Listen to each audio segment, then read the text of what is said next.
Assalamualaikum warahmatullahi wabarakatuh. Waalaikumsalam warahmatullahi Waalaikumsalam wabarakatuh. wabarakatuh. Selamat siang teman-teman. Siang, Yang Bu. yang punya saya WA Baik, ya. ini kita udah telat ya. Pertama Itu jadi kita mungkin lanjut fotonya punya saya diskusi share kecil punya saya, kronologi tapi isinya itu yang udah saya WA. Kak Debi, maaf suaranya bocor, Kak. rahasia dapurnya. Oh, Kak Debi, rahasia dapurnya nanti kebongkar ini. Nanti tahu cicilan apa aja yang mesti dibayar loh. Baiklah, teman-teman, selamat bertemu kembali. Kita lanjut dengan diskusi terlebih dahulu ya. Semoga lebih cepat karena kita udah telat semaksimal 19 menit ya. Jika misalnya memungkinkan nanti saya masuk dengan materi sedikit saja ya. Baik, kepada kelompok dan moderator kami persilahkan.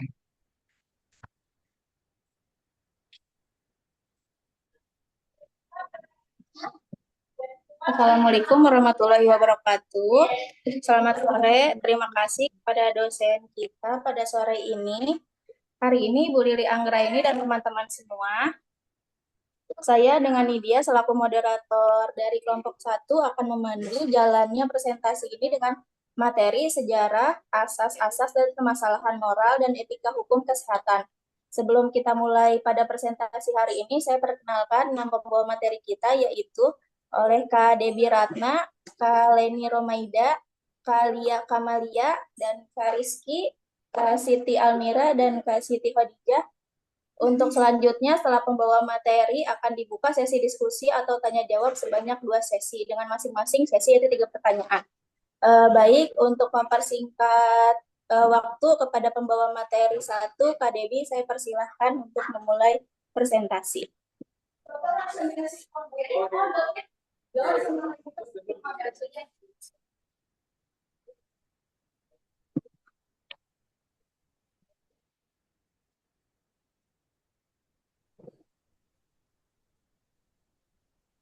Baik Kak, terima kasih.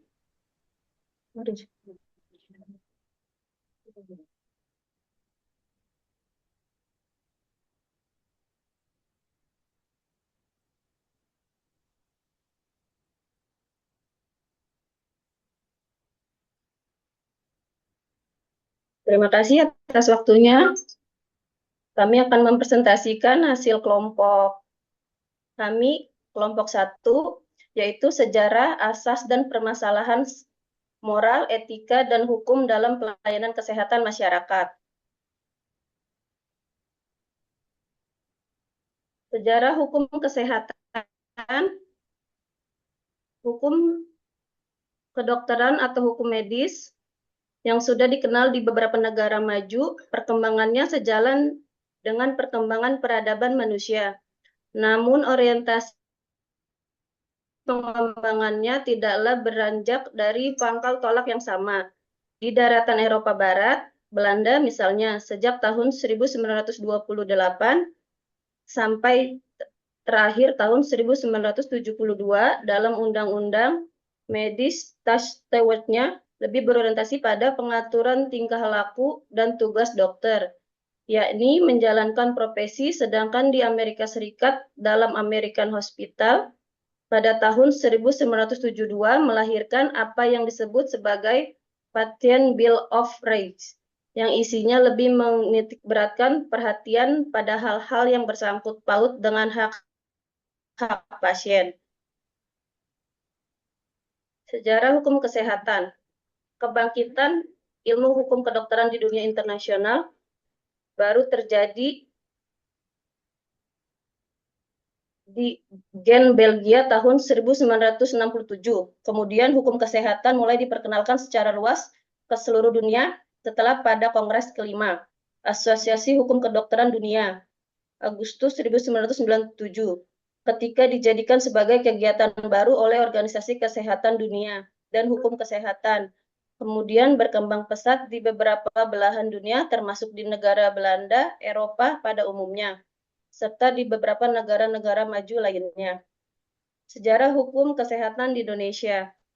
Pada tahun 1981 di Indonesia timbul suatu cabang ilmu hukum yang baru belum dikenal. Hal ini bermula dari kasus Dr. Setianingrum di Pati, Jawa Tengah. Kasus ini menimbulkan reaksi baik dari kalangan profesi maupun kalangan dunia hukum, termasuk juga kalangan masyarakat. Akibat dari kasus tersebut menjadi suatu cabang baru dari disiplin ilmu hukum, yaitu hukum medis, kemudian menjadi hukum kedokteran, dan akhirnya diperluas menjadi hukum kesehatan. Dalam perjalanan dan perkembangannya, terlihat adanya ketimpangan bila hanya hukum kedokteran saja yang dikembangkan, sementara cabang-cabang lain seperti hukum farmasi, hukum perawatan, dan lain-lain tidak ikut dikembangkan. Oleh karena itu, pada Kongres Nasional 1 Perhuki tahun 1987, atas saran Menteri Kehakiman dan Ditjen Kesehatan dan anggota Perhuki, maka disepakati perubahan ruang lingkup perhimpunan ini menjadi Perhimpunan untuk Hukum Kesehatan Indonesia atau Perhuki. Baiklah, untuk slide selanjutnya dilanjutkan oleh Bidan Leni. Bidan Leni, silakan.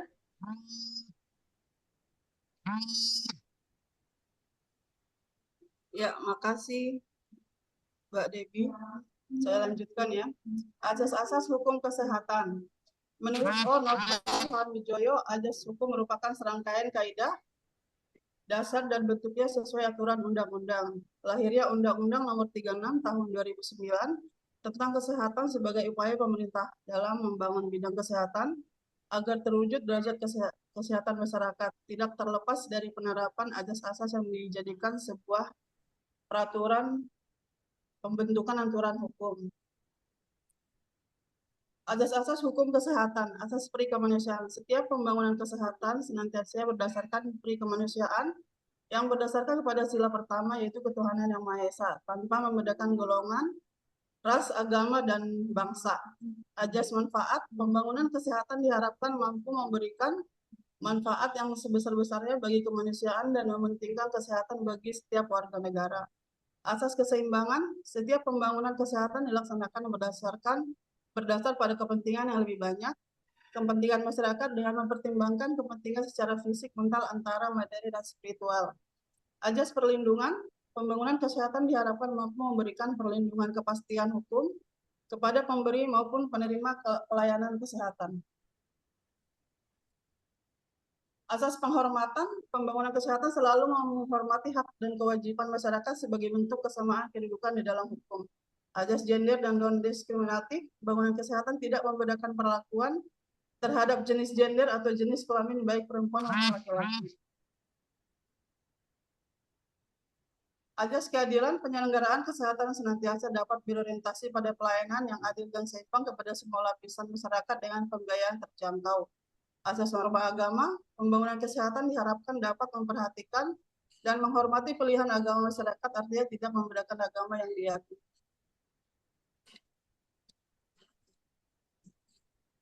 Jadi,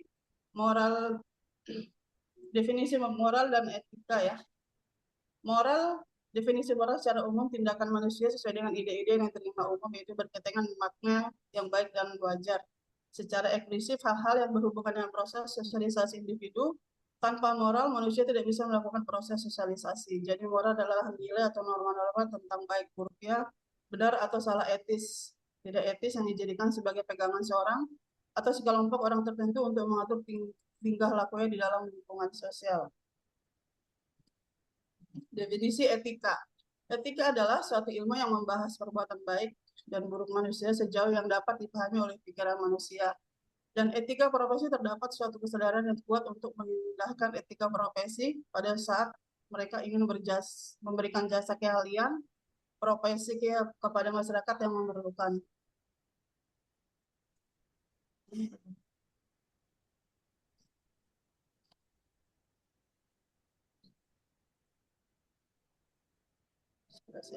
Definisi etika adalah suatu ilmu yang membahas perbuatan baik buruk manusia sejauh yang dipahami oleh pikiran manusia. Etika profesi terdapat suatu kesadaran yang kuat untuk mengindahkan etika profesi pada saat mereka ingin memberikan jasa keahlian profesi kepada masyarakat yang memerlukan. Pengertian etika dalam Kamus Umum Bahasa Indonesia adalah etika diartikan ilmu pengetahuan tentang ajas-ajas akhlak atau moral. Etika adalah reaksi dari apa yang disebut dengan self control karena segala sesuatunya dibuat dan diterapkan dari dan untuk kepentingan kelompok sosial atau profesi itu sendiri. Pembagian etika. Etika umum adalah etika yang membahas tentang kondisi-kondisi dasar bagaimana manusia itu bertindak secara etis. Etika inilah yang dijadikan jadi dasar pegangan manusia untuk bertindak dan digunakan sebagai tolak ukur penilaian baik buruknya suatu tindakan. Etika khusus penerapan modal dasar dalam bidang kehidupan yang khusus, misalnya raga, bisnis, atau profesi tertentu. Disinilah nanti akan lahir etika bisnis dan etika profesi. Contohnya wartawan, dokter, hakim, pustakawan, atau dan yang lainnya. Jenis-jenis etika profesi secara umum, etika fisiologis, etika yang dipandang dari sudut filsafat, etika teologis, etika yang mengajarkan hal-hal yang baik dan buruk berdasarkan ajaran-ajaran agama. Etika sosiologis, etika sebagai alat mencapai keamanan dan keselamatan kesejahteraan hidup bermasyarakat. Etika deskriptif atau etika normatif dalam kaitan dengan nilai norma yang digumpuli dalam etika. Baiklah, selanjutnya akan dilanjut dengan teman saya dan dibacain dengan Mbak Lia. Silakan Mbak Lia. Baik, saya melanjutkan presentasi di Mbak Leni. Sekarang yang akan dibahas adalah perbedaan moral dan etika. Etika itu sendiri, etika menyangkut perbuatan manusia, sedangkan moral tidak terbatas pada cara melakukan sebuah perbuatan. Moral memberi norma tentang perbuatan itu sendiri. Etika menunjukkan cara yang tepat, artinya cara yang diharapkan serta ditentukan dalam sebuah kalangan tertentu. Sedangkan moral menyangkut masalah apakah sebuah perbuatan boleh dilakukan atau tidak boleh dilakukan.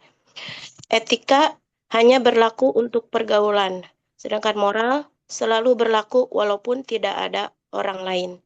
Etika bersifat relatif yang dianggap tidak sopan dalam sebuah kebudayaan, dapat saja dianggap sopan dalam kebudayaan lain. Sedangkan moral bersifat absolut atau perintah seperti jangan berbohong, jangan mencuri, merupakan prinsip moral yang tidak dapat ditawar-tawar. Isu etik. Isu adalah topik yang menarik untuk didiskusikan dan suatu yang memungkinkan orang untuk mengemukakan pendapat yang bervariasi dan belum tentu benar serta membutuhkan pembuktian. Etik merupakan bagian dari filosofi yang berhubungan erat dengan nilai manusia dalam menghargai suatu tindakan, apakah benar atau salah, dan apakah pernyataan itu baik atau buruk. Next. Macam isu etik dalam pelayanan kebidanan.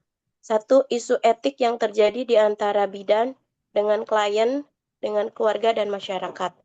Yang kedua, dengan teman sejawat. Yang ketiga, dengan tim kesehatan lainnya. Yang keempat, dengan tim organisasi profesi. Persetujuan dalam proses melahirkan, misalnya pemilihan atau pengambilan keputusan dalam persalinan, kegagalan dalam proses persalinan, pelaksanaan USG dalam kehamilan, konsep normal pelayanan kebidanan. Next.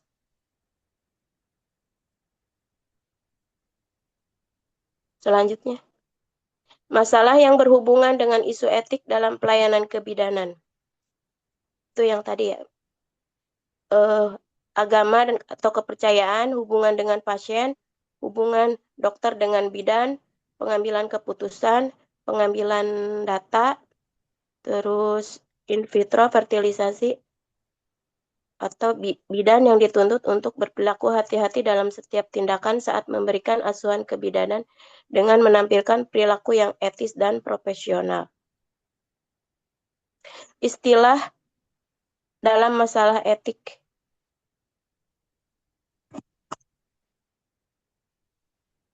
Legislasi, ketetapan hukum yang mengatur hak dan kewajiban seorang yang berhubungan erat dengan tindakan.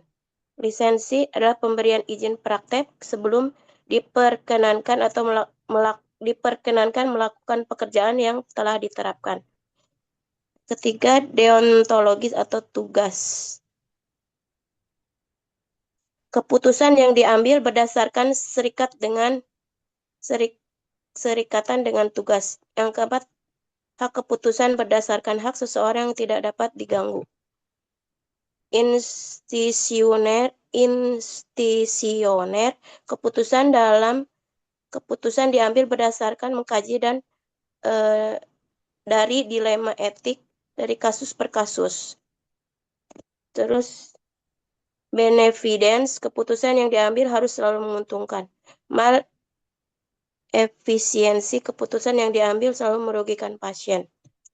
Dan malpraktek. Untuk selanjutnya, saya persilahkan kepada teman saya, Mbak siapa teh? Baik, selanjutnya di sini ada isu moral. Moral merupakan pengetahuan atau keyakinan tentang adanya hal yang baik dan buruk yang mempengaruhi sikap seseorang. Kesadaran tentang adanya baik, buruk berkembang pada diri seseorang seiring dengan pengaruh lingkungan, pendidikan, sosial budaya, agama, dan lainnya. Next. Ini ada contoh isu moral, yaitu yang pertama di sini ada kasus abortus, yang kedua ada euthanasia, yang ketiga adalah keputusan untuk terminasi kehamilan, yang keempat isu moral juga berhubungan dengan kejadian yang luar biasa dalam kehidupan sehari-hari, seperti yang menyangkut konflik dan perang. Permasalahan moral, etika, dan hukum dalam pelayanan masyarakat di Indonesia ini dapat dilihat dari beberapa aspek berikut. Yang pertama ini adalah kurangnya norma etika yang benar, yaitu pelayanan publik di Indonesia seringkali tidak berakar pada norma-norma etika yang benar. Hal ini menyebabkan kinerja pelayanan publik yang tidak memuaskan masyarakat dengan perilaku penyelenggaraan yang diskriminatif, berbelit-belit, dan mahal. Yang kedua, ada pengabaian etika dalam pelayanan publik. Karena pelanggaran moral dan etika dalam pelayanan publik dapat diamati mulai dari proses kebijakan yang tidak transparan, desain organisasi yang bias terhadap kepentingan tertentu, dan proses manajemen yang penuh rekayasa dan kamuflase. Yang ketiga ini adanya kurangnya standar universal, yaitu tidak ada standar universal tentang norma atau etika, serta sanksi yang mengatur secara khusus untuk pelanggaran yang dilakukan oleh aparat dalam pelayanan publik. Next. Di sini juga ada permasalahan moral, etika, dan hukum dalam pelayanan masyarakat di Indonesia dapat dilihat dari beberapa aspek berikut. Yang pertama adanya perilaku birokrasi yang buruk. Birokrasi di Indonesia seringkali tidak dijalankan secara rasional, mengabaikan sikap impersonalitas dalam pelaksanaan tugas dan cenderung sentralistik. Yang kedua, adanya kurangnya kredibilitas dan kewibawaan, yaitu pemerintah yang memiliki etika dan kredibilitas yang dihormati oleh rakyatnya dapat menghindari permasalahan dalam pelayanan publik. Namun, kepercayaan masyarakat terhadap pelayanan yang diberikan oleh aparat pemerintah telah mengalami penurunan. Dan yang ketiga adalah perilaku yang tidak adil dan kurangnya transparansi. Pelayanan publik yang tidak transparan, tidak responsif, tidak akuntabel, dan tidak adil dalam dapat menyebabkan kekecewaan dalam masyarakat. Next. Ini ada contoh pelanggaran moral, etika, dan hukum dalam pelayanan masyarakat, yaitu contoh pelanggaran hukum dalam pelanggaran kesehatan, yaitu yang pertama adanya melalui administrasi. Yang pertama terhadap pasien, di mana tindakan diskriminatif terhadap pasien berdasarkan ras, jenis kelamin, atau status sosial. Yang kedua adalah pengabdian pasien, mengabaikan atau melantarkan pasien yang membutuhkan perawatan. Yang ketiga adanya praktek tanpa izin, yaitu melakukan praktek kedokteran tanpa memiliki surat tanda registrasi atau dinamakan STR atau izin praktek yang sah. Next. Selanjutnya akan dilanjutkan oleh teman saya, yaitu Rizky. Dipersilakan. Baiklah, terima kasih Kak Khadijah. Contoh pelanggaran hukum dalam pelanggaran kesehatan. Malpraktik. Yang pertama, kelainan berat. Tenaga kesehatan yang melakukan tindakan yang mengakibatkan luka berat atau kematian akibat kelalaian dalam praktik. Yang kedua, tidak mematuhi standar operasional prosedur. melakukan tindakan medis yang tidak sesuai dengan SOP dan standar fasilitas kesehatan. Yang ketiga, tidak memberikan informed consent, melakukan tindakan medis tanpa persetujuan dari pasien atau keluarga. Next. Contoh pelanggaran hukum yang lainnya, yang kedua, kelalaian dalam pelayanan medis. Contoh, kasus Kunarsi, seorang ibu hamil yang meninggal dunia akibat kelalaian rumah sakit dalam menangani kasus darurat. Proses administrasi yang rumit dan kurangnya komunikasi antara rumah sakit dan fasilitas rujukan menyebabkan penundaan dalam penanganan yang berakibat fatal bagi pasien. Sikap tidak etis tenaga kesehatan. Tindakan tenaga kesehatan yang tidak profesional seperti berjoget di depan pasien yang dalam keadaan sakit, menunjukkan kurangnya empati dan penghormatan terhadap pasien. Hal ini menimbulkan kemarahan masyarakat dan dianggap melanggar etik profesi, karena pasien dalam kondisi rentan seharusnya mendapatkan perhatian dan perawatan yang layak. Pelanggaran etik murni. Yang pertama, menarik imbalan yang tidak wajar. Dokter atau perawat menerima imbalan yang tidak wajar atau menarik imbalan jasa dari keluarga sejawat dokter dan dokter gigi. Yang kedua, mengambil ahli pasien. Dokter mengambil ahli pasien tanpa persetujuan sejawatnya. Melanggar pasal 16 Kode Etik Kedokteran. Yang ketiga, memuji diri sendiri. Dokter memuji diri sendiri di hadapan pasien melanggar pasal 4 huruf A Kode Etik Kedokteran. Pelanggaran etiko-legal, pelayanan dokter di bawah standar. Pelayanan dokter tidak memenuhi standar dan ditentukan seperti pengobatan ala kadarnya pada pasien tidak mampu atau penolakan pasien dengan alasan-alasan yang tidak jelas. Yang kedua, menerbitkan surat keterangan palsu. Dokter menerbitkan surat keterangan palsu melanggar pasal 7 Kode Etik Kedokteran dan pasal 26 KUHP. Cara mengatasi pelanggaran moral, etik, dan hukum pelayanan kesehatan. Baiklah, cara mengatasi permasalahan moral, etik, dan hukum pelayanan kesehatan masyarakat di Indonesia dapat dilihat dari beberapa aspek berikut. Peningkatan dan pemahaman dan kesadaran, pelatihan dan edukasi, melakukan pelatihan dan edukasi yang rutin untuk meningkatkan pemahaman tentang kode etik profesi dan standar pelayanan kesehatan. Hal ini dapat membantu para tenaga kesehatan memahami pentingnya menghargai hak-hak pasien dan mematuhi prinsip dasar dalam menjalankan tugas mereka. Baiklah, slide selanjutnya akan dilanjutkan oleh Kak Almira. Terima kasih.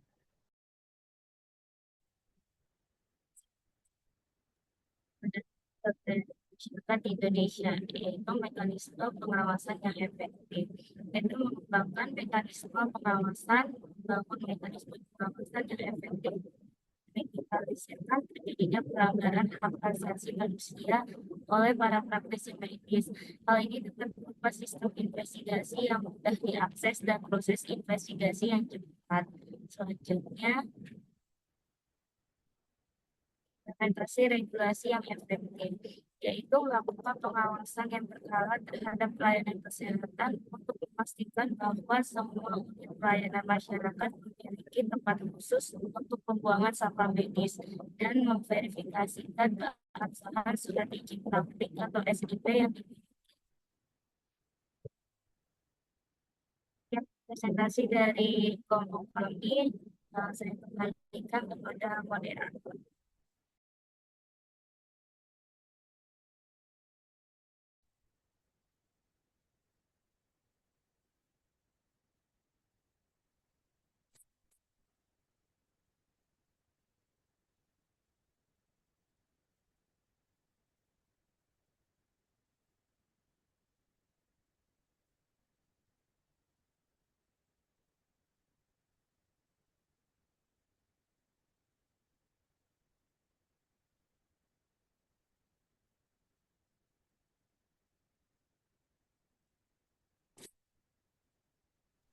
Baik, kami kembalikan ke moderator. Oh, maaf. Baik, untuk selanjutnya pertanyaan sesi pertama dimulai dengan 3 pertanyaan. Siapa yang ingin bertanya? Izin bertanya, Kak. Ya, dengan siapa? Saya Yatira Hayati dari kelompok 12.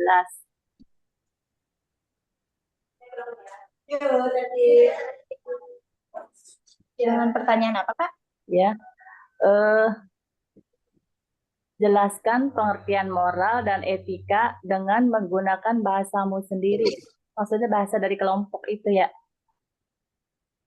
Oh ya, baik. Ada yang mau bertanya lagi? Assalamualaikum Kak, Kak, izin saya tanya Revi Kak. bertanya Kak. Dengan siapa? Revi, Dari kelompok mana, Kak? Revi dari kelompok 6 Kak. Oh ya, silakan mau bertanya apa? Tadi kan ada penjelasan yang ini ya, malpraktek atau apa melanggar kode etik itu. Nah, kita sebagai tenaga kesehatan ya bidan, kalau misalkan kita melanggar kode etik atau melakukan apa tindakan yang tidak diinginkan, malpraktek itu, apakah ada bentuk hukumannya gitu, Kak? Terima kasih. Oh ya.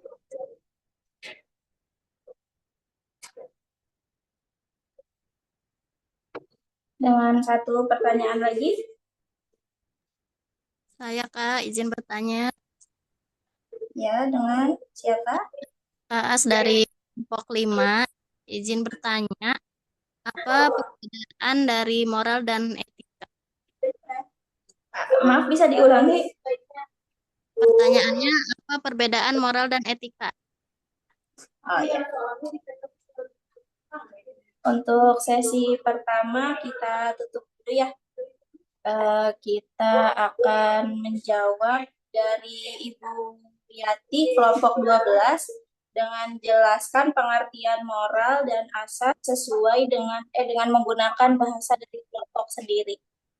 Silahkan untuk yang dari kelompok 1 yang akan menjawab. Baik, saya akan menjawab pertanyaan dari Ibu siapa namanya tadi? Ibu Yati. Ya. Pengertian moral dan etika dengan bahasa. Secara umum, tindakan manusia yang sesuai dengan ide-ide yang diterima umum yaitu kebaikan dengan berkaitan dengan makanan yang baik dan wajar. Secara ekstrinsik, hal-hal yang berhubungan dengan proses sosialisasi individu tanpa moral manusia tidak bisa melakukan proses sosialisasi. Jadi moral adalah norma-norma baik atau buruk, benar atau salah, tidak etis dan dijadikan sebagai pegangan seseorang, kelompok orang tertentu untuk mengatur tingkah lakunya dalam lingkungan sosial. Sedangkan moral tujuannya adalah menyempurnakan manusia sebagai individu.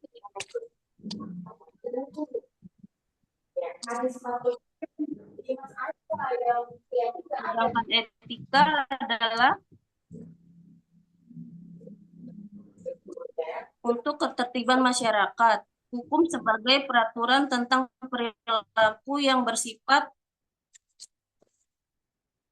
heteronal atau objektif. Hukum mempunyai dua kerja, memberi hak dan kewajiban yang bersifat norma dan atributif. Sudah, Kak? Bagaimana, Bu? Ya, sudah jelas. Makasih. Ya, sama-sama. Untuk menjawab pertanyaan dari AAS kelompok 5, apakah pengertian moral dan kode etik? Untuk di kelompok 1, siapa yang akan menjawab? Dipersilahkan.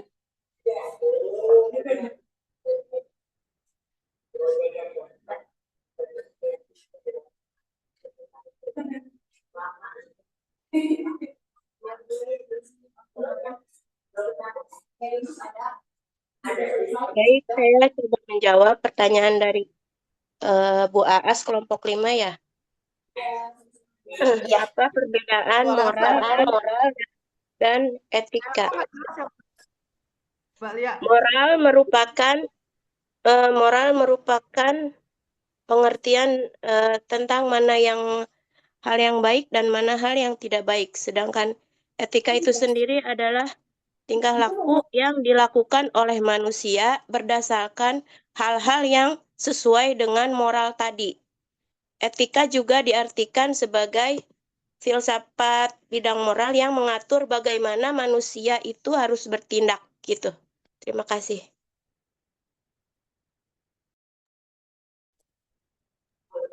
Bagaimana dengan Kak Aas? Ada penambahan atau cukup untuk jawabannya? Cukup, Bu. Terima kasih. Kita lanjut dengan pertanyaan yang ketiga dari Bu Revi dari kelompok 6.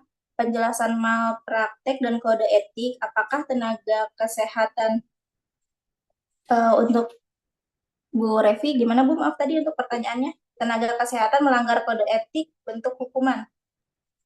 Iya, bentuk hukuman yang diterima tenaga kesehatan jika melanggar kode etik atau melakukan tindakan yang tidak diinginkan itu apa yang diterima gitu bentuk. Ya. Saya coba menjawab ya, Mbak. Suaranya jelas. Mbak Lia, suaraku jelas? Jelas, Mbak Leni. Oke. Saya tadi coba menjawab ya pertanyaan yang nomor 3, apa hukumannya jika melakukan malpraktek ya. Itu tergantung malprakteknya apa ya, kan ada yang sedang, ringan, sama berat. Jadi ada yang berupa teguran juga bisa, tapi yang terberat biasanya kalau mengakibatkan pelayanan itu sesuai dengan Undang-Undang Nomor 36 Tahun 2014 itu bisa mengakibatkan tindakan hukum pidana ya. Ya misalnya tindakan ya akhirnya di apa ya, penjara gitu lah ya, tergantung malprakteknya apa gitu. Jadi tergantung berat ringannya gitu. Itu untuk malprakteknya.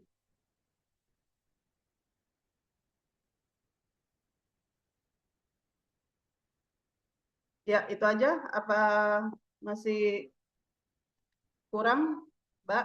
Sudah, Ibu. Makasih ya. Sama-sama. Untuk pertanyaan sesi pertama kita tutup dan kita buka kembali untuk pertanyaan sesi kedua. Ada yang ingin bertanya lagi? Izin bertanya.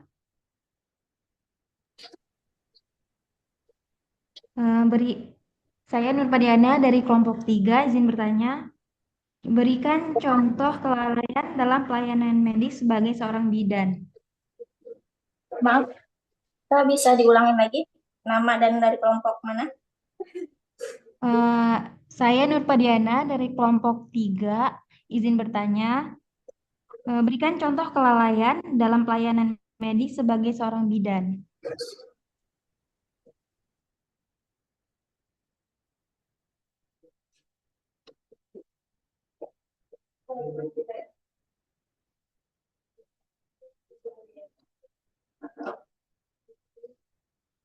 Untuk pertanyaan yang kedua. Izin bertanya, Kak. Dengan siapa? Suci dari kelompok 14. Suci Intan Pratiwi. Apa yang terjadi jika etika dan moral tidak dilakukan dalam pelayanan kebidanan?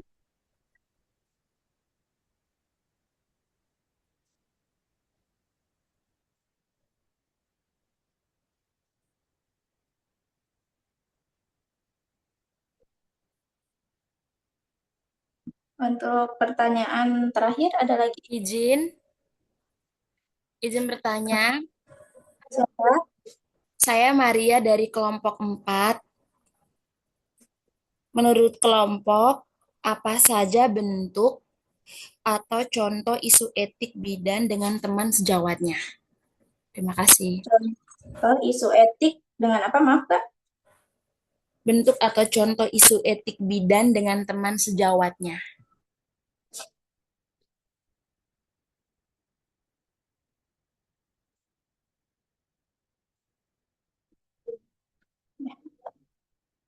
Saya ulangi untuk pertanyaan sesi kedua. Pertanyaan 1 dari Bu Nur Diana, ya, kelompok 3.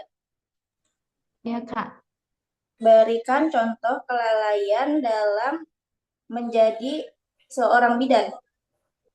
Kelalaian medis dalam menjadi seorang bidan, ya. Iya, Kak. Untuk kelompok 1, ada yang ingin menjawab?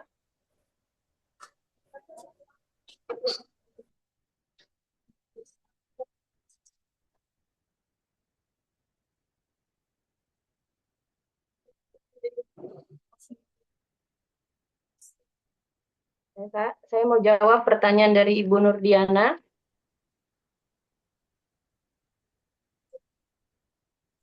Contoh kelalaian medis, contohnya seorang ibu hamil yang meninggal dunia akibat kelalaian rumah sakit dalam menangani kasus darurat. Proses ADM yang sangat rumit dan kurangnya komunikasi antara rumah sakit dan fasilitas rujukan menyebabkan penundaan pelayanan yang berakibat fatal bagi pasien. Seperti itu, Kak, contohnya. Bagaimana, Bu Nur Hasanah? Nur Diana? Ya, Kak, terima kasih.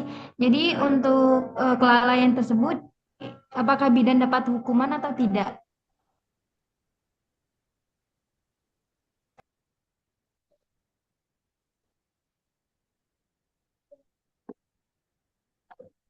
Biasanya sih cuma dapat teguran aja sih, Kak. Nanti kalau sudah ditegur, masih tetap seperti itu, biasanya ada sanksi tersendiri, sanksi administratif. Baik, Kak. Terima kasih, Kak. Iya, sama-sama. Untuk pertanyaan kedua dari Ibu Suci, kelompok 14, apa yang terjadi jika etika dan moral tidak dilakukan dalam pelayanan kebidanan? Untuk kelompok 1, Izin menjawab ya, Kak. Jika moral etika tidak diterapkan pada pelayanan kesehatan, itu bisa berdampak buruk pada pasien, masyarakat, dan sistem kebidanan di kesehatan kita. Yaitu yang pertama, pasien berisiko mendapatkan pelayanan tidak sesuai SOP seperti malpraktik. Yang kedua, masyarakat tidak lagi percaya pada ilmu pengetahuan dan penelitian kesehatan. Yang ketiga, sistem perawatan kesehatan tidak lagi dipercaya dan diyakini.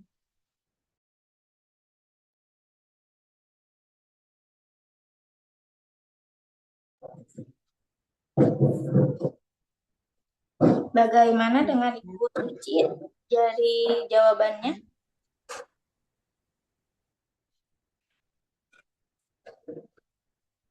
Sudah cukup, Kak. Kita lanjut untuk pertanyaan yang ketiga dari Bu Maria, kelompok 4. Menurut kelompok, contoh isu etik di bidan dengan teman sejawat itu bagaimana? Untuk kelompok, silakan dijawab. Izin menjawab pertanyaan dari Kak Maria, dari Kak Maria dari kelompok 4. Isu etik dengan teman sejawat ini bisa berupa tidak menggunakan kata-kata yang sopan, terus ada tidak saling menghormati, menghargai dan mempercayai kelompok sejawat, tidak saling dan teman sejawat juga. Terus ada juga menyemelekan teman dan bersikap posesif kepada teman sejawat. Terus ada mencampuri urusan pribadi dengan urusan pekerjaan. Bagaimana Kak Maria? Ada yang perlu ditambahkan? Ya, cukup, Kak. Makasih.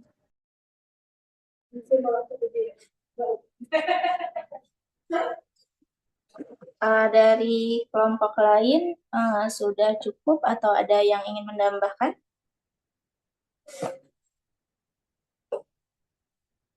Sebelum ditutup untuk sesi tanya jawab.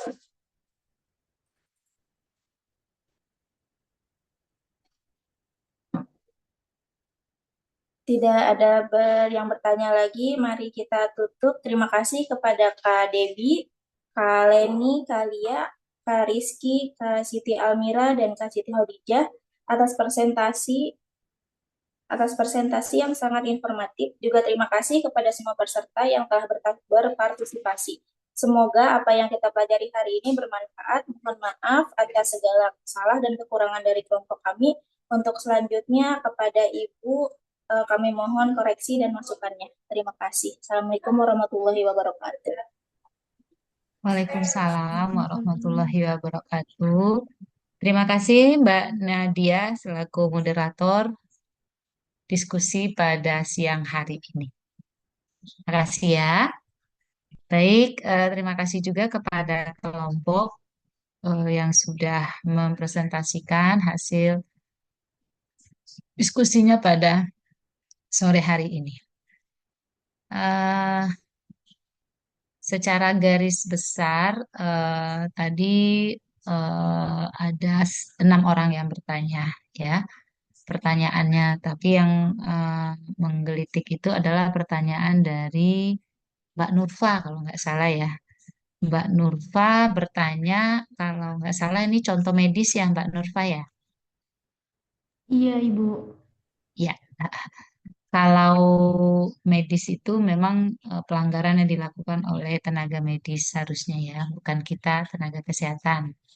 Tetapi karena tenaga medis adalah dokter, tenaga kesehatan adalah kita ya. Tetapi tidak menutup kemungkinan juga bahwa kita sebagai tenaga kesehatan melakukan kelalaian-kelalaian medis ya, tapi spesifik kepada konteks kebidanan ya, karena kelalaian medis dalam pelayanan kebidanan itu memiliki dampak yang sangat serius terhadap ibu dan bayi dan janin ya. Nah, jadi ada beberapa contoh yang secara umum ya terjadi, misalnya kita lalai melakukan deteksi dini pada satu penyakit ya, satu kondisi ya, atau barangkali kita lalai mengidentifikasi sebuah komplikasi terhadap sebuah penyakit ya pada ibu, pada bayi gitu ya. Nah, kita kan harapannya persalinannya berjalan normal. Tetapi dengan kondisi normal itu ternyata ada tanda-tanda kegawat daruratan misalnya atau komplikasi misalnya yang terjadi pada persalinan. Kalau kehamilan berarti bisa saja dengan plasenta previa atau solusio plasenta ya. Ternyata kita gagal nih mendeteksinya gitu. Padahal ini adalah solusio plasenta dengan tanda dan gejala mungkin keluar darah dengan warna kehitaman, rasa nyeri yang luar biasa pada pasiennya gitu ya, tidak ada denyut jantung janinnya dan ini mungkin saja kita diagnosa dengan kontraksinya yang semakin lama semakin kuat gitu ya.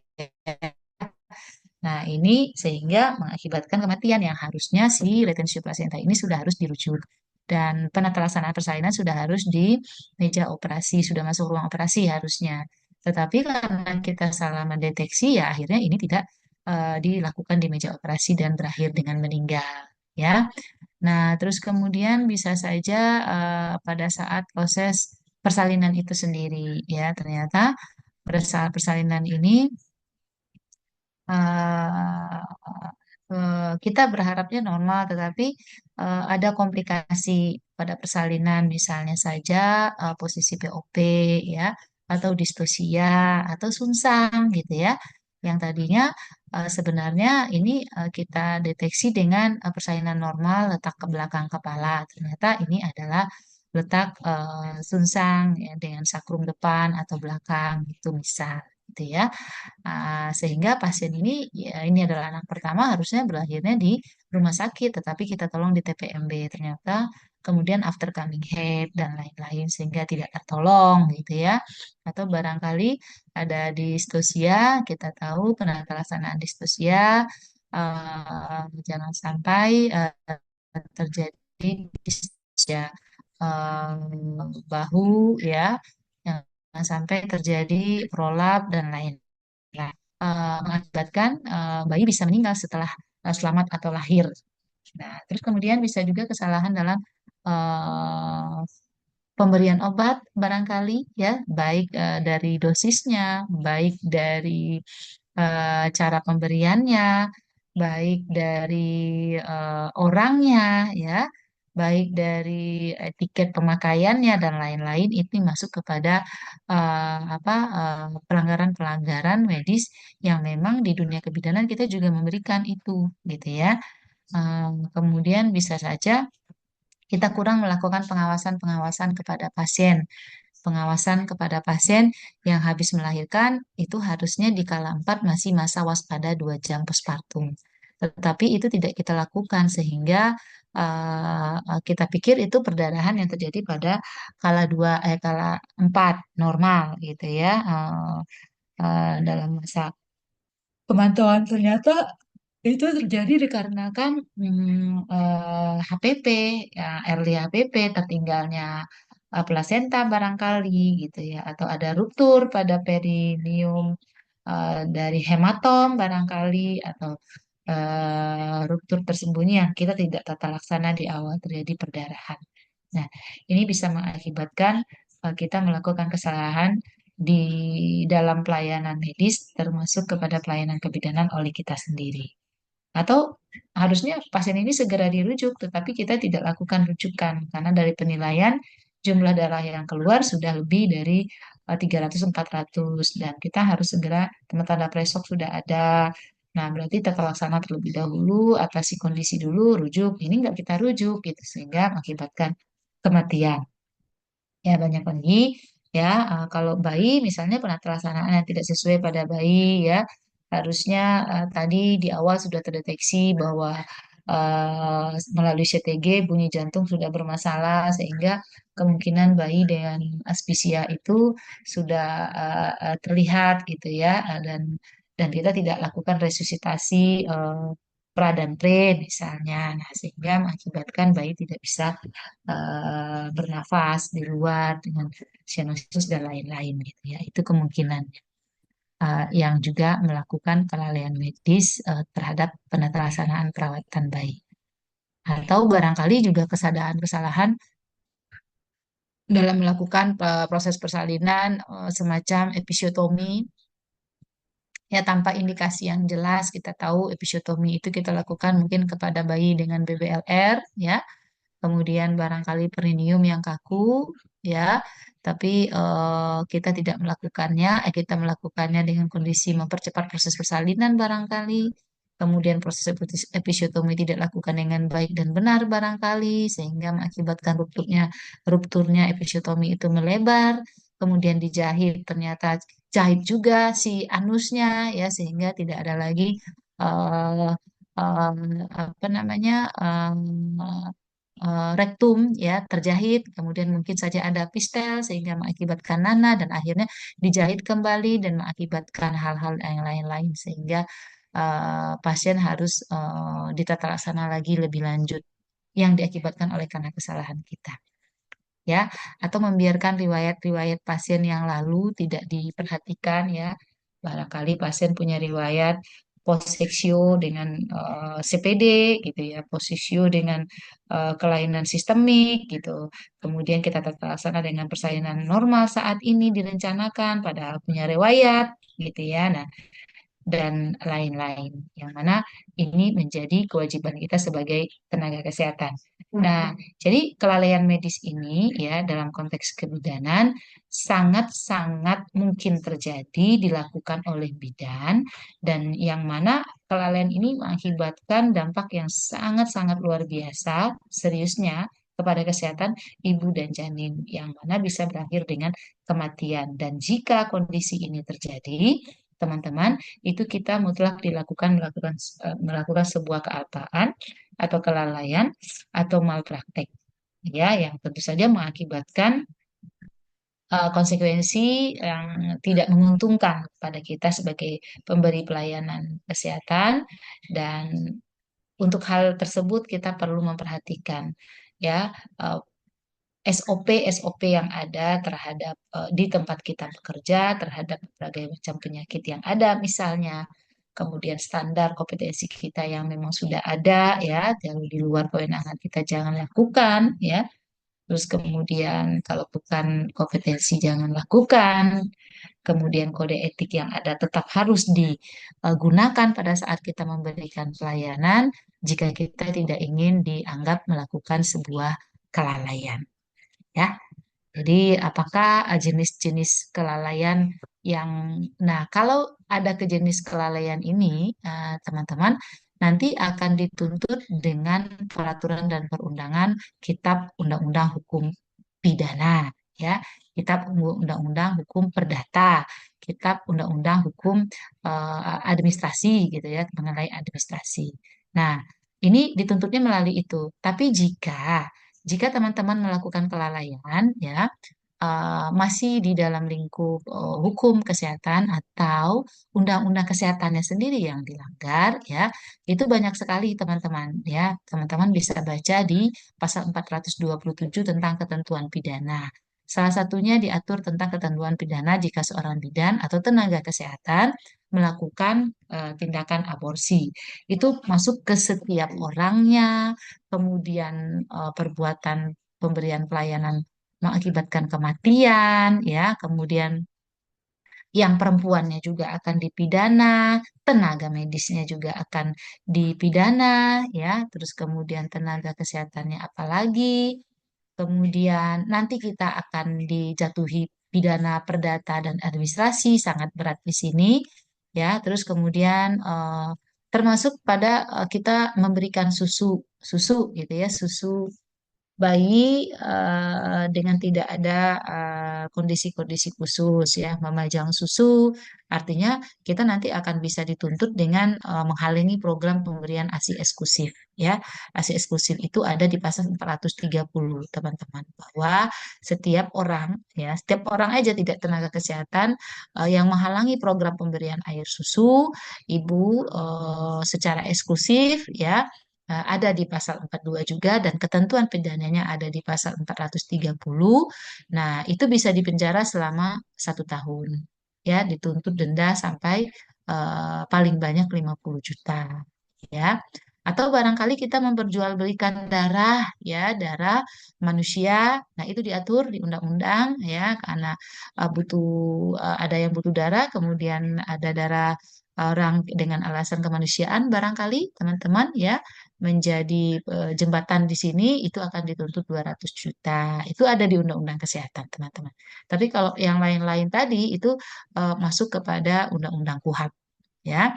Atau barangkali ada setiap orang mengkomersilkan pelaksanaan transplantasi organ dan jaringan tubuh gitu ya. Jadi penjualan ginjal, penjualan mata, dan organ-organ tubuh yang lainnya jika ini dilakukan secara komersil ya, bukan di dasar keinginan seseorang untuk menyumbangkan alat-alat atau bagian tubuhnya begitu meninggal, itu berbeda ya. Tapi ini kita yang sengaja melakukan gitu. Termasuk kepada operasi plastik ya, operasi plastik rekonstruksi ya yang dilakukan oleh dokter spesialis kulit dan kecantikan ya. Tapi boleh dilakukan kayak kita misalnya operasi hidung, operasi bibir, operasi rahang, operasi dagu dilakukan oleh spesialis kulit dan kelamin, itu boleh-boleh saja. Tapi dengan tujuan untuk merubah wajah saya misalnya menjadi Luna Maya, nah ini tidak boleh ya, ada di aturan dan undang-undang. Teman-teman misalnya pengen seperti Malini misalnya gitu, pengen merubah bentuk wajah dengan tujuan bukan kepada ininya, tapi untuk merubah identitas biar tidak dikenali oleh masyarakat karena melakukan segala sesuatu, itu dituntut 10 tahun penjara dan denda 2 miliar gitu. Itu luar biasa. Itu ada di Undang-Undang 17. Atau setiap orang melakukan pemasungan gitu ya, penelantaran gitu ya, kekerasan masuk di sini teman-teman. Kekerasan itu bisa dalam bentuk kekerasan fisik, ya, kekerasan non verbal, ya, kekerasan psikologis, ya, baik yang dilakukan oleh kita ya kepada pasien. Nah, itu kita akan dituntut sebagai tenaga kesehatan. Ya, itu ada di pasal 434. Ini agak panjang ya, teman-teman. Silahkan teman-teman baca. Jadi, kalau sebagai tenaga kesehatan eh, yang kita lakukan ini akan mengakibatkan efek jangka panjang dalam bentuk pelanggaran. Ya, terus memproduksi atau mengedarkan sediaan farmasi, teman-teman, vaksin, obat, alat kesehatan, ya, yang mana kalau alat tidak memenuhi standar kesehatan yang ada, standar pelayanan keamanan khasiat dan kemanfaatan dan lain-lainnya gitu ya. Nah, ini 5 miliar teman-teman dituntutnya. Ya, dan dipidana sesuai dengan ketentuan pidananya ya, paling paling lama sih 12 tahun gitu ya. Terus ada juga memiliki ahlian kewenangan. Setiap orang yang tidak memiliki keahlian, tidak memiliki kewenangan tetapi melakukan kefarmasian, praktek kefarmasian gitu ya. Semisal kita nih bidan, tapi buka klinik kecantikan. Kita bidan, kemudian buka klinik kecantikan. Terus kita pakai apa namanya infusion whitening di situ. Kemudian melakukan suntikan infus di situ, gitu kan? Ada kok dokter penanggung jawabnya. Dokter penanggung jawabnya dokter umum.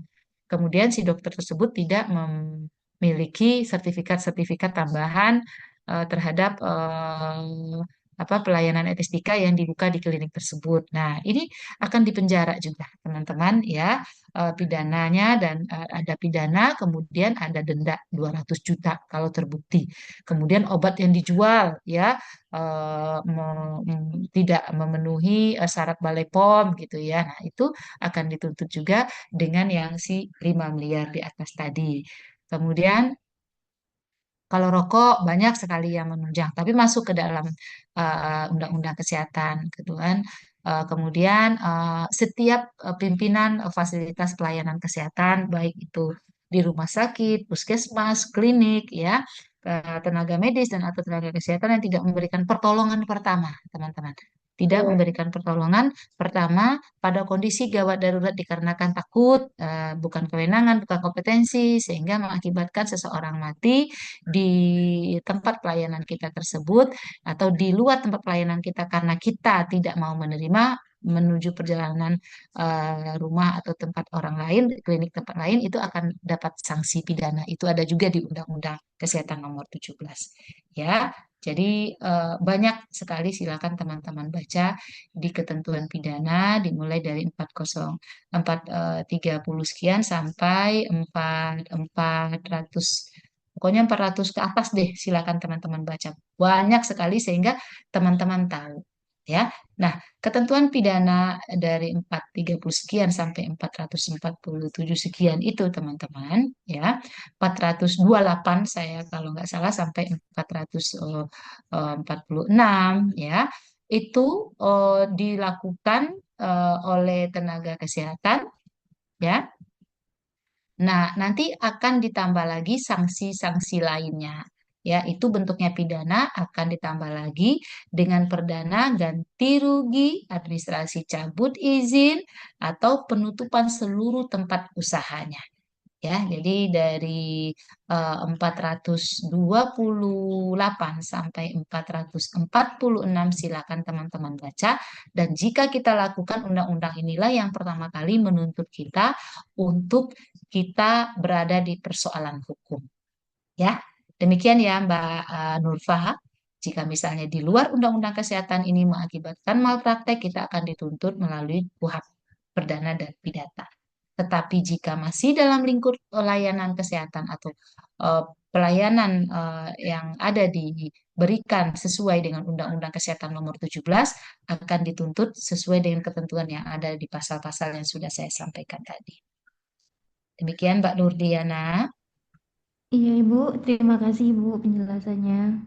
Baik, terima kasih. Nah, terus kemudian tadi ada lagi pertanyaan, mohon maaf apakah dari Mbak Suci atau Mbak Maria ini pertanyaannya apa saja bentuk isu etik ya, isu etik.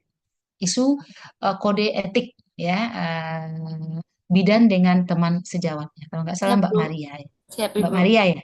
Ya, Bu. Mbak Maria, kita dalam melaksanakan pelayanan kebidanan kita menggunakan kode etik ya. Kode etik kita itu ada 5 ya, kewajiban, ceritanya itu semua kewajiban, tidak ada hak di kode etik kita ya.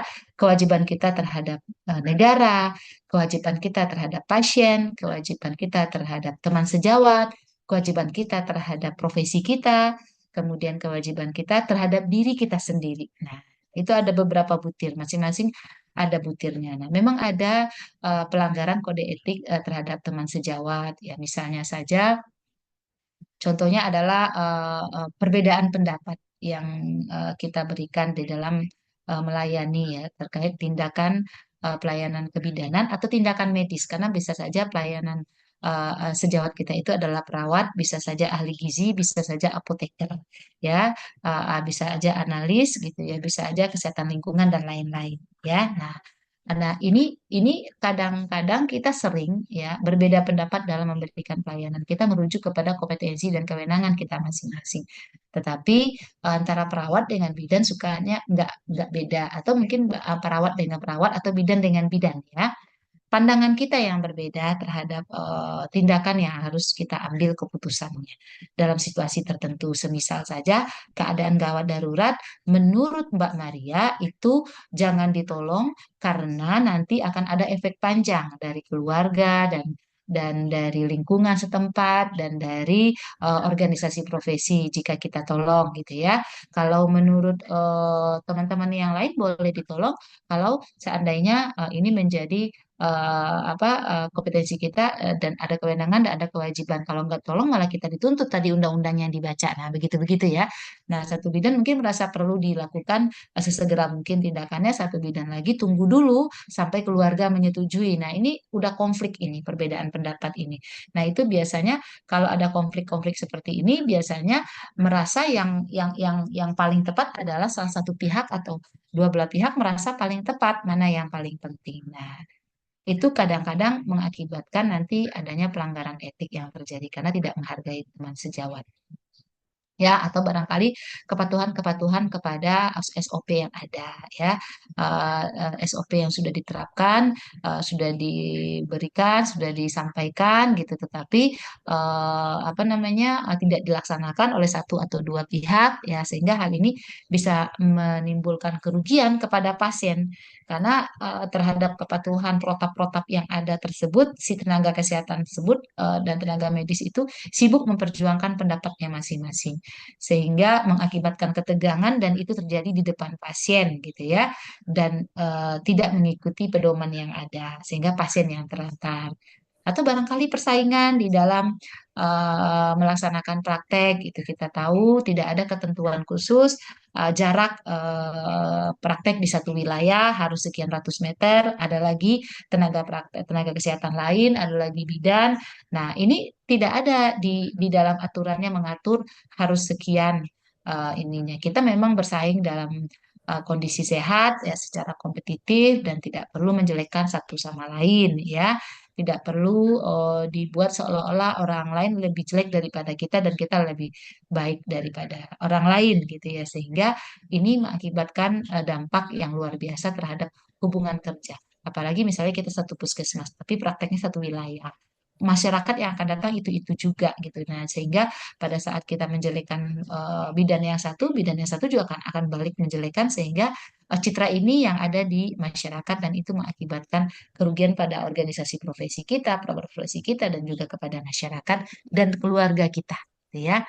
Nah, terus kemudian barangkali melaporkan yang kita anggap tenaga kesehatan yang lain yang melaksanakan kesalahan itu, dan kita melaporkan ya jika misalnya seorang bidan dalam melakukan kegiatan pertolongan persalinan ternyata melakukan kesalahan ya.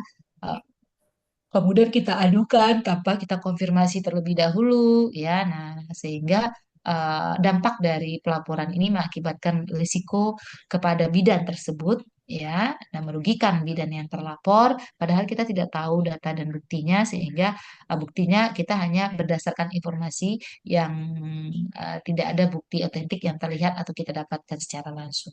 banyak lagi pelanggaran-pelanggaran kode etik yang lain yang mungkin ya terjadi di lapangan yang akhirnya mengakibatkan kita dengan teman sejawat kita itu suka bentrok ya atau mungkin komunikasi yang tidak terbangun ya iri dan lain-lain sehingga berakibat kepada penata laksanaan pelayanan yang kita berikan di masyarakat. Demikian barangkali Mbak Maria, pertanyaannya luar biasa. Ini valid sering terjadi di lapangan, ya. Ya, Ibu, terima kasih, Bu. Pelanggaran kode etik, pelanggaran moral, ya itu ini sekali. Baik, terima kasih banyak. Kemudian tadi mohon maaf Ibu Aas kalau nggak salah ya bertanya Ibu Aas ya, apa namanya? Apa Ibu Aas apa Ibu Yati tadi gitu ya. Apa yang terjadi jika moral dan etika tidak dilakukan dalam layanan kebidanan ya. Banyak ya, yang pasti adalah risiko keselamatan pasien ya, penurunan kualitas dari tenaga pelayanan kesehatan ya, pelanggaran hak-hak privasi dan kerahasiaan pasien yang kita langgar, berkurangnya kepercayaan masyarakat kepada kita, atau barangkali dampak hukum yang tadi bisa administrasi ya. Administrasi ini bisa teguran, lisan, tertulis, ya, denda, pencabutan izin, gitu ya. Atau barangkali pidana perdata harus mengganti rugi karena merasa dirugikan. Kalau pidana harus dipenjara dulu, bayar denda dulu, dan lain-lain, ya.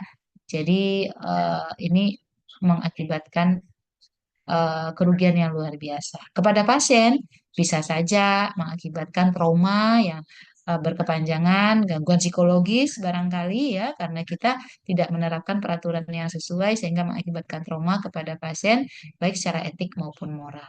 Demikian teman-teman yang bertanya, semoga jawabannya bisa diterima dan jika ada yang mau disanggah atau ditambahkan silahkan atau barangkali mau sharing kejadian di lapangan terkait hukum-hukum kesehatan silahkan.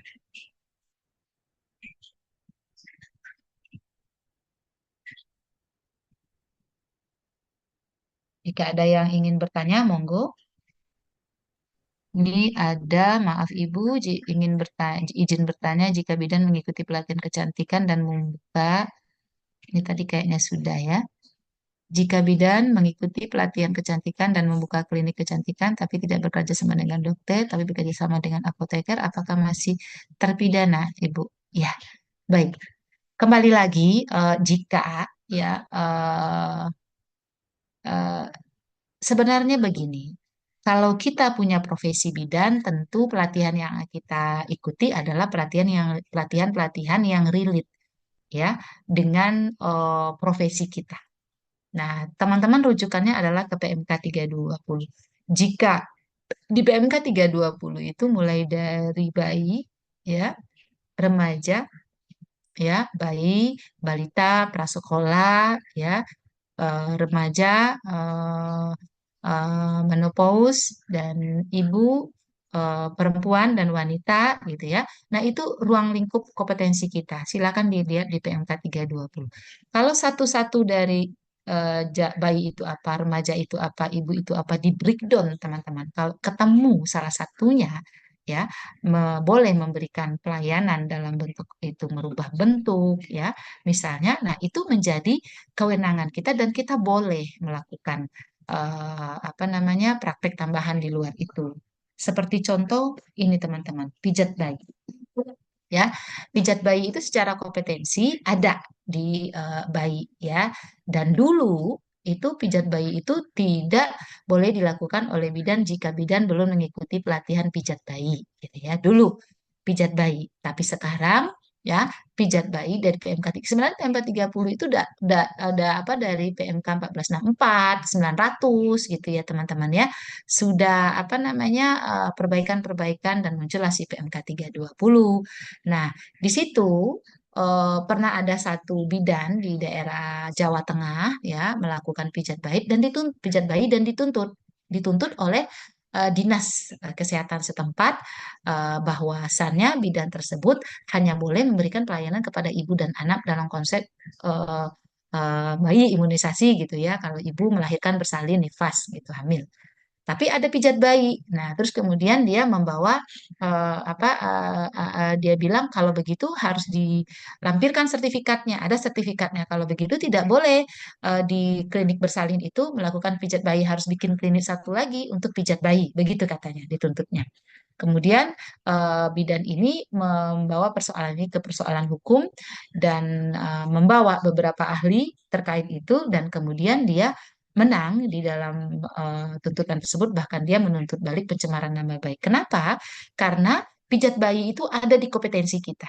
Ya, karena pijat bayi itu salah satu tata laksana untuk melaksanakan tumbuh kembang bayi, ya. Jadi ada di tumbang, ya. Jadi ada di SIDTK kalau di breakdown lagi karena kelihatan dengan melakukan pemijatan pada daerah-daerah khusus itu merangsang refleks bayi. Nah, refleks anak gitu ya. Nah, itu komplit dan itu dia menang. Tetapi teman-teman, kalau untuk kecantikan ini tidak ada. Misalnya ada perawatan ibu khusus merawat wajah dengan pemberian whitening gitu ya. Whiteningnya bisa melalui infus, bisa melalui pil, bisa melalui suntikan gitu ya. Tidak ada teman-teman kompetensi kita. Jadi kalau kita dasarnya adalah si sertifikat kita, sertifikat juga saat ini jika tidak dilakukan oleh lembaga yang terakreditasi baik Kemenkes, itu juga tidak berlaku teman-teman.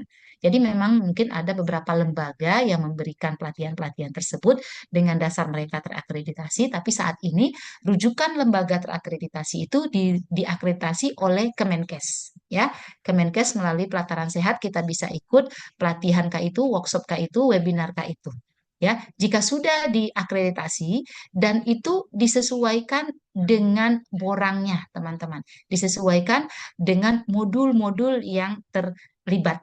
Ya, kalau bidan ya berarti modulnya adalah misalnya PPIB melaksanakan LPDP, tentu rujukan modul yang dibuat dan pelatihan yang akan dirancang nanti oleh organisasi IBI ini di pusat, lembaga PPIB pusat. Nah, berarti tentang kompetensi kita. Nah, kalau tidak di kompetensi kita, itu tidak akan bisa. Dan dilaksanakan oleh bidan untuk kecantikan tidak ada. Dokter aja sebenarnya saat ini pun tidak ada yang saya sampaikan tadi. Adanya dokter spesialis kulit dan kelamin. Tidak ada rumpun keilmuannya spesialis kecantikan. Itu tidak ada. Ya, jika dokter umum melakukan praktek, membuat klinik praktek kecantikan dengan dasar dia punya sertifikat, saat ini sertifikatnya pun akan coba dilihat apakah memang relate dengan keahliannya, dengan profesinya sebagai seorang dokter umum, ya. Dan dokter spesialis kulit kelamin saja untuk memberikan suntikan pemutih itu ada dosis tertentu. Melebihi dosis itu berarti melakukan pelanggaran, ya. Nah, karena dan itu kulit aja gitu ya. Nah, kulitnya tuh lebih kepada penyakit-penyakit kulit sepertinya seharusnya gitu ya. Kayak panu paling minimal gitu ya, atau ruam-ruam yang lain atau kejadian-kejadian yang lain. Demikian Mbak Rizky ya, semoga berpikir lagi apalagi ini adalah apoteker. Nah, apoteker tadi bisa dituntut di Undang-Undang 17 tadi ya, ketentuan pidananya bahwa mengadakan obat-obat tertentu ya dengan tidak sesuai dengan kewenangan dan kompetensi gitu ya, dan akan dituntut. Itu tadi berapa? 2 miliar kalau nggak salah ya. Semoga ini bisa menjadi warning buat teman-teman ya. Rujukannya adalah Undang-Undang 17 terlebih dahulu ya. Kalau misalnya melakukan mengakibatkan seseorang kealpaan yang mengakibatkan seseorang meninggal dunia, nah itu akan dituntut dengan peraturan yang berlapis. Demikian Mbak Rizky, bagaimana? Semoga apa yang ditanyakan bisa menjawab kekhawatirannya. Baiklah, terima kasih Ibu. Ya, jika ada ya, jadi hati-hati ya bagi teman-teman yang mau buka klinik, mikir dulu apakah lihat dulu lisensinya ya, apakah memang sesuai dengan kompetensinya. Ya, kalau tidak nggak usah dulu deh, cari yang lain gitu ya, yang lebih yang ada di apa namanya di undang-undang tersebut tenaga kesehatan itu siapa aja. Nah, kita bisa bekerja sama di mana, kemudian tarik kepada kompetensi kita. Jika ada di kompetensi kita, itu boleh kita lakukan. ya. Semacam misalnya pijat bayi tadi, senam nifas ya, dan lain-lain yang terkait itu boleh. Baik, teman-teman, apakah ada yang ingin ditanyakan lagi yang lain? Bu, izin tanya, Bu. Iya, monggo. Kalau misal sejauh ini kan dari tadi kita banyak bahas tentang hukuman yang lebih ke tenaga kesehatan ya, Bu.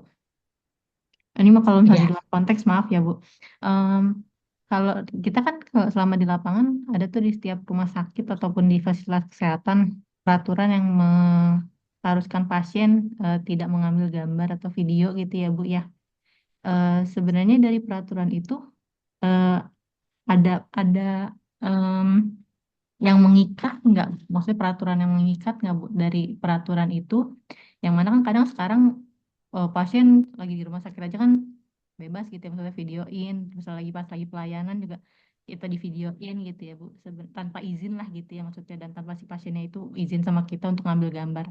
Sebenarnya dari peraturan itu sendiri dia ada keterikatan buat si pasiennya nggak sih, Bu? Misal kalau misalnya ada satu kelalaian yang kita ya. lakukan, pasien itu Eh, menjadikan video itu sebagai bukti atau misal kayak gimana gitu, Bu. ya. Terima kasih, Bu. Ah, ah. Baik, terima kasih banyak Mbak Rizky. Ini relate ya dengan kondisi saat ini ya. Dengan meluasnya eh, apa namanya dunia maya ya, dengan segala perkembangannya ya, semacam TikTok barangkali ya, kasus-kasus yang mana tenaga kesehatan melakukan hal tersebut gitu, atau barangkali kayak sekarang saya berbicara kemudian direkam gitu misalnya ya, tanpa persetujuan, kemudian nanti rekaman ini tidak hanya dinikmati pribadi tetapi disebarluaskan, dan disebarluaskan itu kemudian ada orang yang misalnya menggunakan hal-hal ini untuk kepentingan pribadi ya, misal gitu ya. Nah, di Undang-Undang 17 memang secara spesifik itu belum ada mengatur bahwa kita, tapi yang ada itu hanya memperjualbelikan organ, tadi ya saya sampaikan, ada lagi di bawah banyak. Tetapi kalau misalnya menggunakan elektronik dan penyebarannya melalui dunia maya, dan ternyata digunakan untuk kepentingan pribadi atau menjatuhkan kita, itu bisa dipakai Undang-Undang Nomor 1 Tahun 2024 yang terbaru, Undang-Undang ITE ya. Jadi Undang-Undang ITE ini bisa dijadikan alasan untuk menjerat tersangka ya, terkait kepada apa pelanggarannya.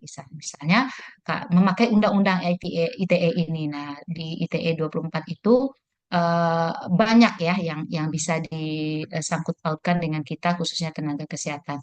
Dia tuh meliputi ya, Undang-Undang ITE itu kalau nggak salah meliputi perlindungan dari berbagai kegiatan yang menggunakan media elektronik ya, baik itu mengenai informasi atau mengenai transaksi ya.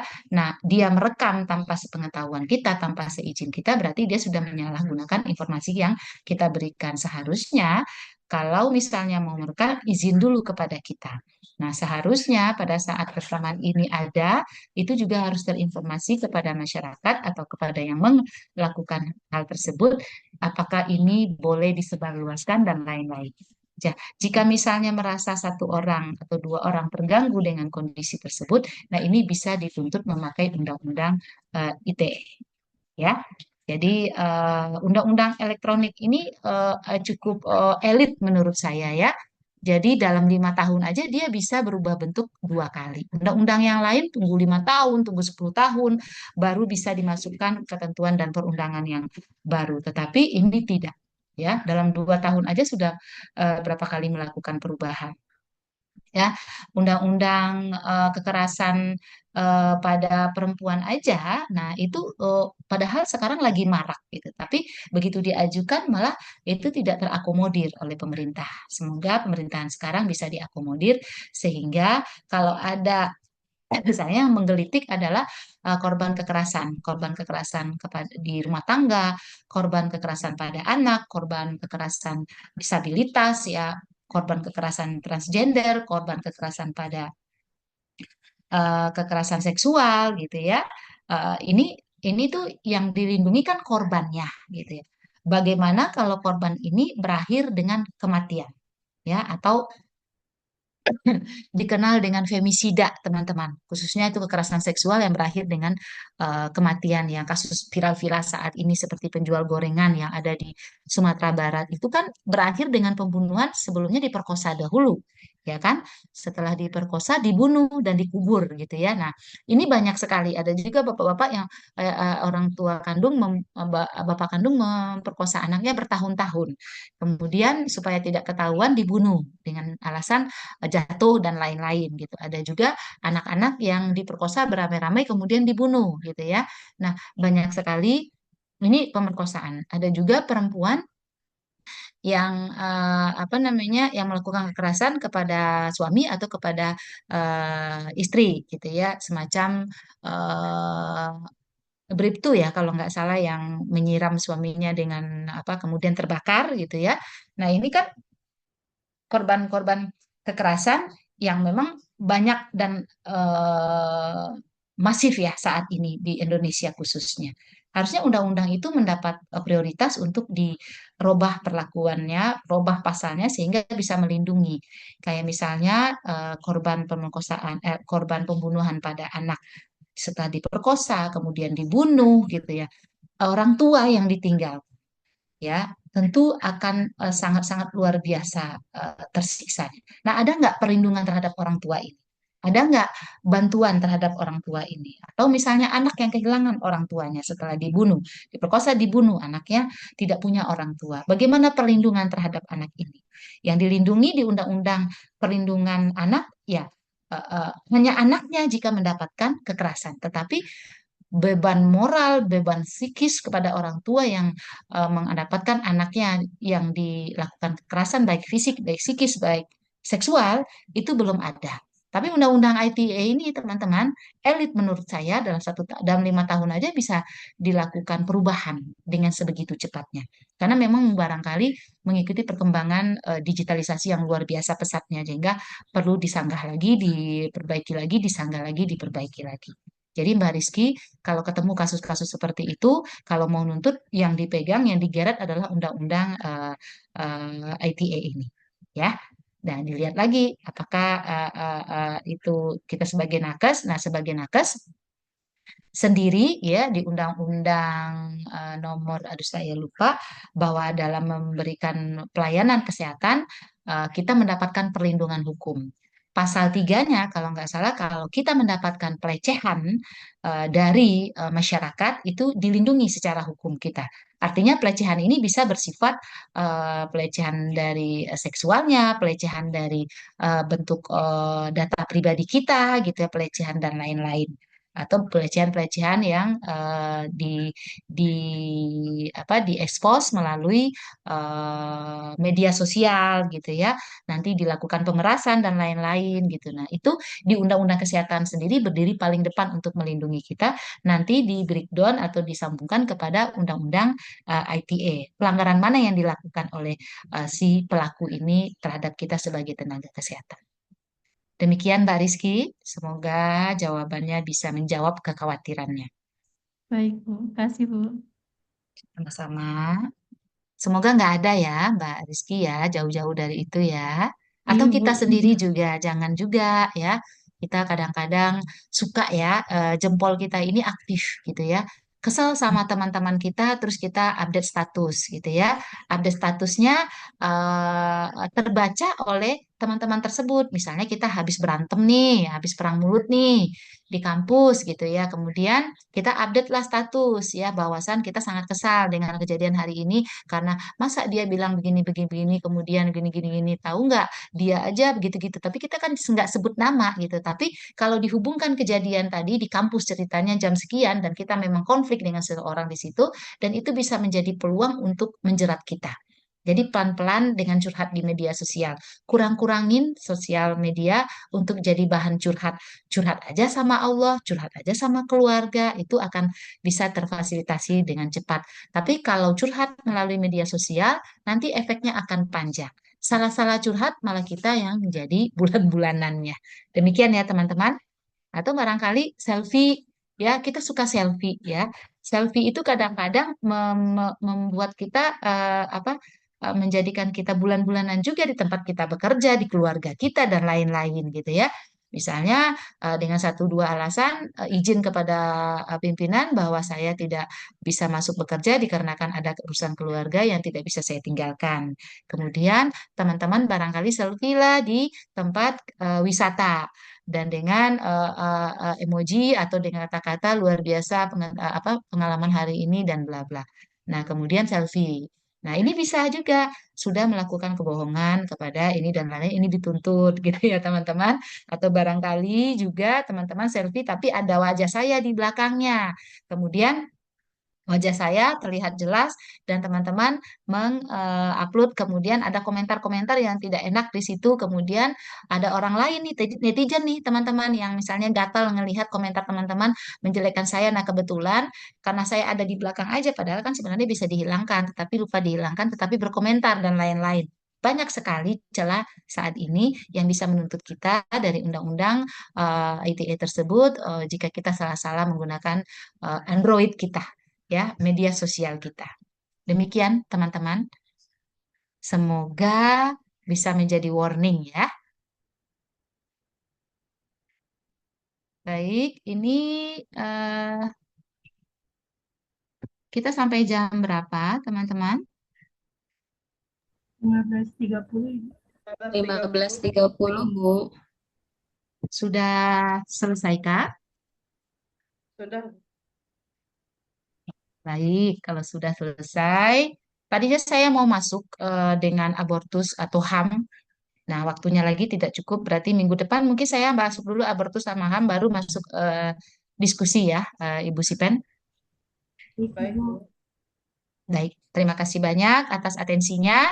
Semoga apa yang sudah disampaikan oleh kelompok dan teman-teman yang bertanya, yang luar biasa, bisa menjadi manfaat buat kita bersama-sama. Teman-teman, saya akhiri ya. Terima kasih banyak. Assalamualaikum warahmatullahi wabarakatuh. Waalaikumsalam warahmatullahi Waalaikumsalam warahmatullahi wabarakatuh. Terima kasih, Bu. Terima kasih, Ibu.